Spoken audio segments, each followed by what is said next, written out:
नमस्कार दोस्तों बांग्लादेश से आ रही तस्वीरें डिस्टर्बिंग नहीं बल्कि दिल दहला देने वाली हैं। एक तरफ हिंदू माइनॉरिटीज पर अटैक्स हो रहा है, दूसरी तरफ मॉब लिंचिंग और बीच में एक नाम जो बार बार सामने आ रहा है, ओसामा हैदी का। इस वीडियो में हम बात करेंगे दीपू चंद्र दास के लिंचिंग केस की, ओसामा हैदी के एक्सट्रीमिस्ट और एंटी इंडिया स्टांस की, और सबसे बड़ा सवाल अमेरिका और इंटरनेशनल कम्युनिटी की खामोशी। ये सिर्फ एक कंट्री का इशू नहीं, ये ह्यूमन राइट्स, रिलीजियस फ्रीडम और जियोपॉलिटिक्स का डेंजरस मिक्स है। दोस्तों, बांग्लादेश ऑफिशियली एक सेकुलर नेशन है, लेकिन ग्राउंड रियलिटी अलग पिक्चर दिखाती है। हिंदू पॉपुलेशन लगभग 8 से 9% होने के बावजूद पॉलिटिकल अनरेस्ट के टाइम सबसे ज़्यादा निशाना होती है। राइट्स के बाद सबसे ज़्यादा डैमेज उनका होता है और जस्टिस के मामले में सबसे ज़्यादा नेगलेक्ट उनको किया जाता है। ह्यूमन राइट्स ऑब्जर्वर के मुताबिक हर मेजर इंस्टेबिलिटी के बाद हिंदू लोकेलिटीज सबसे पहले जलती। रिसेंट रिपोर्ट्स में हिंदुओं के घरों को जलाया गया, मंदिरों पर अटैक्स हुआ, लोगों को घर से घसीट कर मारा गया।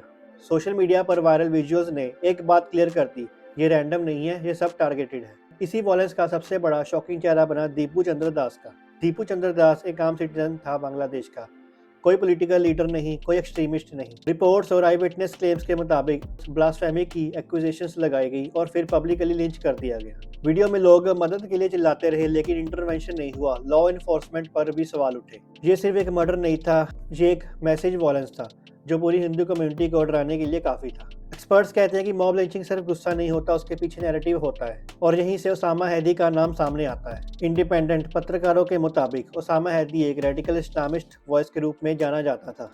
उसके स्पीचेस और पोस्ट में हिंदू कम्युनिटी के खिलाफ हॉस्टिलिटी रहती थी, वॉयलेंस के बाद जस्टिफिकेशन टाइप लैंग्वेज रहती थी, और अस वर्सेस देम का नैरेटिव भी रहता था। ओसामा हैदी को 12 दिसंबर 2025 को ढाका में एक अननोन पर्सन द्वारा शूट किया गया था। 18 दिसंबर को उसकी मौत हो गई थी, और इस मौत के बाद बांग्लादेश में एंटी इंडिया सेंटीमेंट्स और राइट्स शुरू हो गए।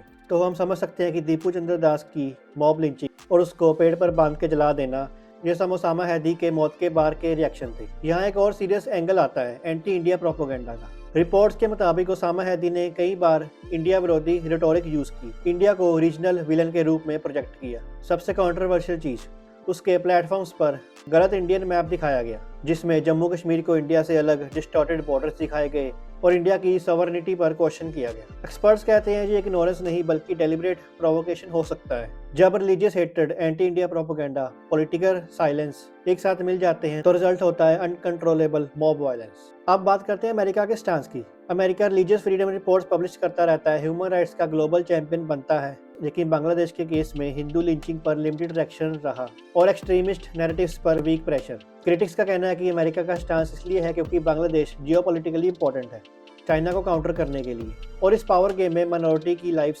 सेकेंडरी हो जाती हैं। कंक्लूजन देखें तो दीपू चंद्र दास का लिंचिंग, ओसामा हैदी का एक्सट्रीमिस्ट और एंटी इंडिया एजेंडा, और अमेरिका की खामोशी, ये सब मिलकर एक ही सवाल पूछते हैं, क्या ह्यूमन राइट्स सिर्फ कन्वीनियंट जगहों पर ही माने रखते हैं?